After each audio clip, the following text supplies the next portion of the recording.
Hello, நான் தான் கள்ளக்குறிச்சி ராஜா பேசுறேன்.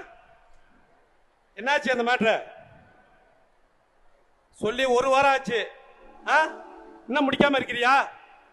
சரி, இன்னும் 2 நாள் டைம் கொடுக்குறேன். சீக்கிரம் என்னன்னு அந்த இடத்த முடிச்சுட்டு உடனே எனக்கு ஃபோன் பண்ண. புரியுதா? சரி வை, நான் திருப்பி கூப்பிடுறேன்.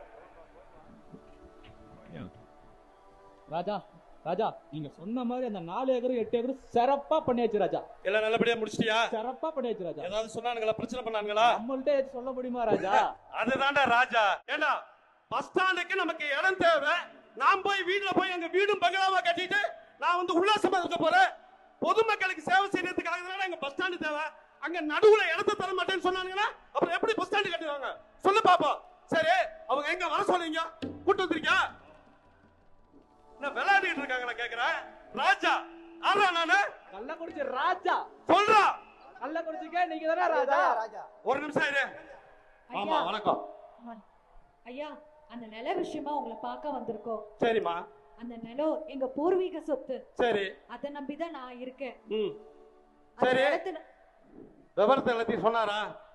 சொன்னாரு. எதுக்காக நாங்க கேக்குறோம்?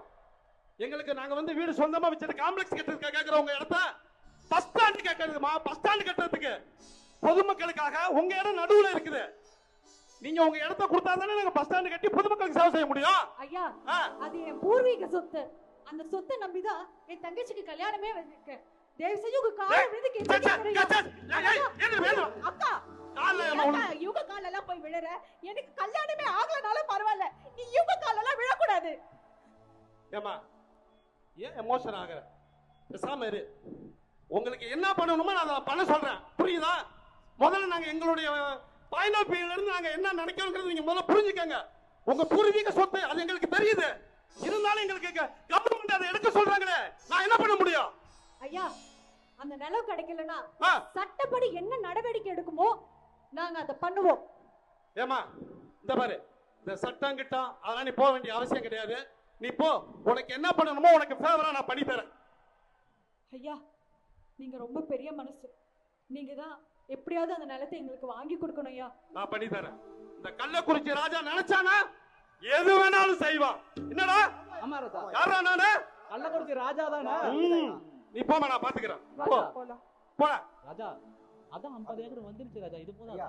50 ஏக்கர் வந்திருக்குடா. அது அவங்களுக்கு. இப்ப எனக்கு என்ன பண்றது?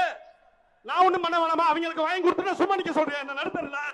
சொல்லு பாப்போம், சொல்லு. அந்த அவங்க வந்து கோர்ட்டு கேஸ்னு போயிடுற மாதிரி இருக்குது. அதனால நீ அவங்கள போய் ஃபாலோ பண்ணி அவங்க கூட இருந்து பாத்துக்க. ஏன்னா இந்த பிரச்சனையை வெளியில போய் சொன்னாங்கன்னா நாளைக்கு எனக்கு அசிங்கம், என்னோட கட்சிக்கும் அசிங்கம். அதனால வேண்டாம், நீ போய் அவங்கள பாதுகாப்பு பாத்துக்க. மற்ற விஷயத்தெல்லாம் பாக்குறேன். ஓ கலெக்டர் பாய், அங்க நெல்லியா ரிஜிஸ்ட்ரேஷன் பண்றோம். ராஜா டைம் முடிஞ்சு ராஜா. என்னடா டைம் முடிஞ்சது? நம்ம வச்சதுதான்டா சட்டம். 24x7 24 மணி நேரமும் நம்ம நினைச்சா எந்த வேலை வேணாலும் கவர்மெண்ட்ல பண்ணுவோம். அப்படிதானே நம்ம வாழ்ந்துட்டு இருக்கோம் ராஜாவா? ஆமா ராஜா. சொல்ல பாப்போம். கூப்பிடுற அவனை ரிஜிஸ்டரா கூப்பிட்டு வந்து ரிஜிஸ்டர் பண்ண சொல்லு. புரியுதா? பண்ணிடலாம் ராஜா. போய் அந்த வேலையை பாரு. ஓ கலெக்டர், இப்ப வேற என்னென்ன ஊர்ல எல்லாம் இப்ப வந்து புது பஸ் ஸ்டாண்ட் வரல? ரிஷி வந்தியத்துல இல்லையா? ரிஷி வந்தியத்துக்கு ஒரு 100 ஏக்கர் இடம் வேணும். ஐயா அங்க இருந்தா சொல்லிடுறேன். ஏன் அவசரப்படுற? 100 ஏக்கர் இடம் வேணும். அந்த இடத்தை எல்லாத்தையுமே பிடிச்சு உடனே அங்க இருக்கிறவனை காலி பண்ண வை. புதுசா அங்க நான் பஸ் ஸ்டாண்ட் கட்டணும். வேற என்ன ஊர்ரா? ஐயா நம்ம திருக்கோவிலூரும் கொஞ்சம் போடலாம். திருக்கோவிலூர்லயும் பஸ் ஸ்டாண்ட் இல்லையா? இல்லையா? அங்கேயும் ஒரு புது பஸ் ஸ்டாண்ட போடுறோம். அங்க ஒரு 100 ஏக்கர் நோட் பண்ணியா? எல்லா இடத்துலயும் புதுசா ஒரு பஸ் ஸ்டாண்ட கட்டி அந்த வெளியில அழகா கலைஞர் நூற்றாண்டு வளைவு அப்படின்னு ஒரு ஆர்ச்சை வச்சு நம்ம ஐயாவுடைய சிலையை திறந்து எல்லாமே பண்ணுவேன். அது என்னோட மேல எடுத்த ஆர்டர். நான் பண்ணிதான் ஆக முடியும். நான் ஒண்ணும் செய்ய முடியாது. புரியுதா? Okay sir, okay sir. உடனே போய் அந்த இடத்தை பிடிக்கிறதுக்கு வேலையை பாரு. போ கிளம்பு. Okay sir. யாரா நானு? இந்த கள்ளக்குறிச்சிக்கே நீங்க தானே ராஜா? கள்ளக்குறிச்சிக்கே நான் தான்டா ராஜா. மேல இடத்துல போன பண்ணி விஷயத்த சொல்லிடுறேன். சரிங்க ராஜா. அடுத்தது என்ன இருக்கு? ஐயா நல்லபடியா பேசி முடிச்சிட்டீங்கய்யா. ஒன்னும் பிரச்சனை கிடையாதுயா. எல்லாம் நம்ம வழிக்கு வந்துருவாங்கய்யா. ஆமாயா ஆமாயா ஆமாயா. நன்றியா நன்றியா. நாளைக்கு வந்து நான் உங்களை சென்னையில பாக்குறேன். Okay, thank you. நன்றி, வணக்கம். வாங்கடா. ராஜா. இந்த மாதிரி ராஜாக்கள் கள்ளக்குறிச்சியில மட்டும் இல்ல, தமிழகம் முழுவதும் இருக்காங்க இல்லைங்களா? தலைமை எவ்வளியோ அவ்வளிதான் நிர்வாகிகளும்.